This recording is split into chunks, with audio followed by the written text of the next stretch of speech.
everybody, welcome to Kimmel's Irish Pub. Time for another movie review. Tonight's movie, Valley Girl. No, not the 1985 version of Valley Girl with Nicolas Cage. I know I should be reviewing that, but it's the 2020 version, which I think is a musical. And it's about like a valley girl who lives in the California Valley, and she starts dating a punk rocker. I don't know this for sure. This is what the original movie was about. A punk rocker, and of course their parents don't agree with that, and they continue to go through it. I know this because I watched the 1985 movie, and this is a tribute to my sister. So my sister is a true 80s girl, graduated in 1989, so she's like 100 now.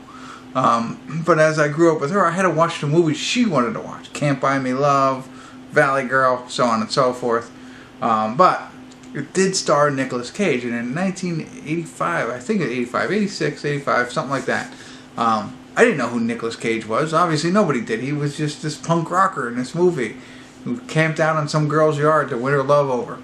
I don't know. But now you look back on it, and it's like, wow, can't believe that's the same Nicolas Cage that's making terrible movies now, but made good movies at one point. Anyway, National Treasures wasn't bad. But anyway, so this is all a product of my sister, Missy. Hopefully she watches this review. And that's the only reason I'm watching it. See if it's anything like the first one that I had to watch when I was a kid, a little brother at that time. So it's an hour and 42 minutes. It doesn't. And Judy Greer is the only name I recognize. I'm assuming she's some kind of mother in this one. She's not a kid or anything.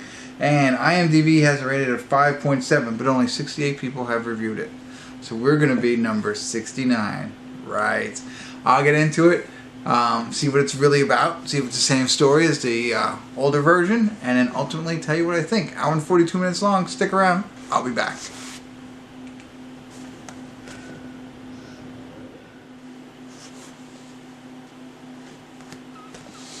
Hey everybody, I want to do a quick check-in here. We're at the 52-minute, 26-second mark, watching Valley Girl, if I didn't say that already.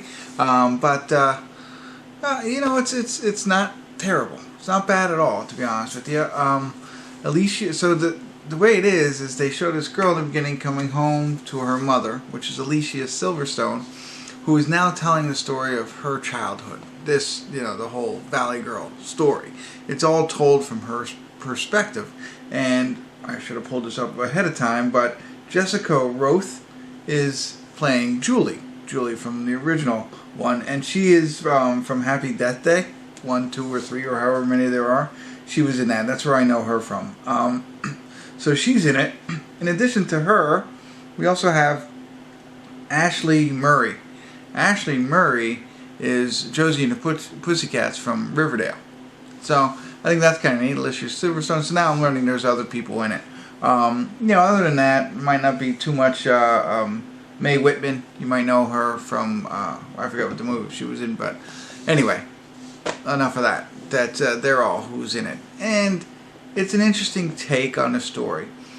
So I think part of it's rushed. I think in the original Valley Girl, you felt like, so the story of Valley Girl is that she lives, you know, in the high society of California. Punk rocker comes to a party, they connect, and then they start getting close together. Well, in this kind of case, and then that punk rocker is Nicolas Cage, not in this one, it's some other guy. That's one knock on it I have so far. I don't like either of the male leads. So the one who played Nicolas is playing Nicolas Cage character. I'm sorry, I don't know. He's okay. I don't like him singing. And then I think Logan Paul, he plays Mickey in this, and not a fan of him either in this role. You know, and then maybe I'm tying them too much to the original characters. I apologize for that. But anyway, so she falls in love, or she starts, you know, seeing this punk rocker, and in the original one they set it up a little bit better. They have that montage of fun times, getting to know each other, and then, you know what I mean, like, and then it's like, oh, okay, you get it now.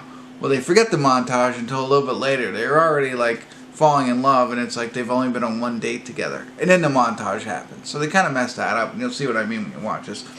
Otherwise, though, it's interesting because it's a musical. I'm not a big fan of musicals. The Elton John story was pretty good. But normally, I wouldn't run out and watch one.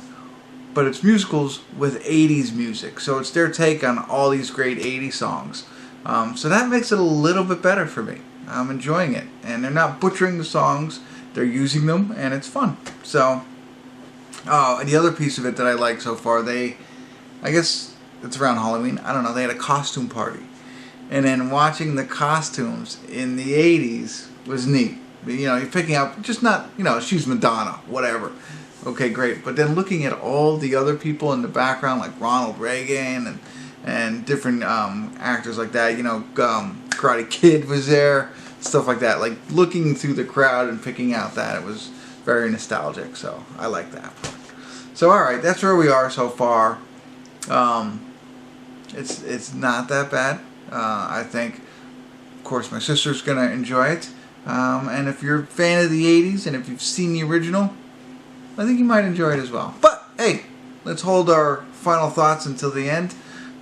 Keep going here. We got a little bit left, and I'll stop in at the end and give you my final thoughts. But so far, so good.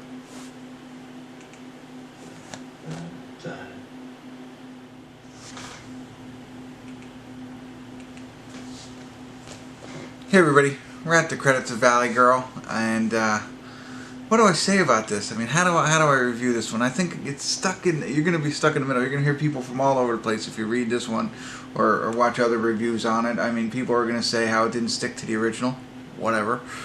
And I think you know, it doesn't. There's a lot of changes in it, but that's okay.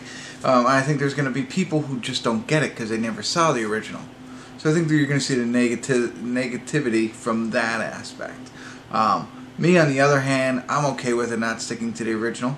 My favorite part is the music, absolutely. You know, it's I thought it was all the different songs and stuff like that, and it just reminded me when I was watching it. I think it's going to be about people. I think people who will like this movie are people who liked Glee and like 80s music. If you've seen the original or not, doesn't matter. If you like those two things, you'll like this movie. If you saw the original, you're obviously going to watch this movie, so it doesn't matter what I say. I would still recommend it either way. But I don't know if the younger generation will get this and enjoy it as maybe some of us older folk will. Another piece that I want to, it's not a spoiler alert, but the original Julie has a cameo. So I applaud that. I like that. I always liked the original Julie. So there are some things that aren't in this one that were in the original. The mom and the delivery boy is not in this one, if you know what I'm talking about. But again, it doesn't have to stay on track with the original. That's okay with me. It's not a sequel or anything like that. I guess maybe, I don't know. But all in all, I enjoyed it. I'm stuck between a 6 and a 7, to be honest with you. I think that's pretty good. I'm close to a 7, but there are pieces of it that I had mentioned previously that deter me from giving it that 7. I liked her. I liked the Nicolas Cage guy, the guy who played Randy, right? I like him. I didn't like his voice in the songs, and I think it's because he had the punk rock voice, but he was remaking all these 80s songs, and it was that kind of thing. I liked him. He was okay. And I don't like Logan Paul as Mickey. I don't know why. I just didn't like that piece of it. I also think they rushed the relationship piece to make it a little bit, I think they messed that up. But whatever. I'm getting maybe too hypercritical over a fun movie with a lot of good music. So I apologize there. And it's all about I Melt With You, which became an iconic song in the 80s because of the original Valley Girl movie. So, of course, that's in here, and it's interesting what they do with that. So, that's all I got for you. I think, another piece of it that I like, again, not a spoiler alert, but it does happen at the end. They talk about the characters and what happens after the movie, kind of like what they do in real life stories, or, stories about real life, and they do that, and I like that. I thought that was neat, an interesting take on it. I enjoyed it. The drummer, what was his name? Not Spike, but something like that. He's known in a lot of different movies, and you know who he is when you'll see him, whatever. That's the other piece of it. So, Nicolas Cage in the original movie had like a sidekick, and that's who I'm talking about in this one. It was I forget what his name was. I gotta get you. Sorry. Real quick. Okay, Sticky. I don't know if that was his original name, but Sticky was his sidekick. Well, in this one, it kind of changes a little bit. Sticky's in it, the spiked hair kind of stuff, but Randy's best friend is not Sticky. It's May Whitehouse's character. Is that her name? May Whitman's character. So her character is more his best friend, which is slightly different. Again, whatever. I like that. That's cool. It works for me. And so I like the little nuances that they threw in here to separate it from the original. Sorry, I wanted to talk about that. Should have probably wrote all these things down, but I didn't.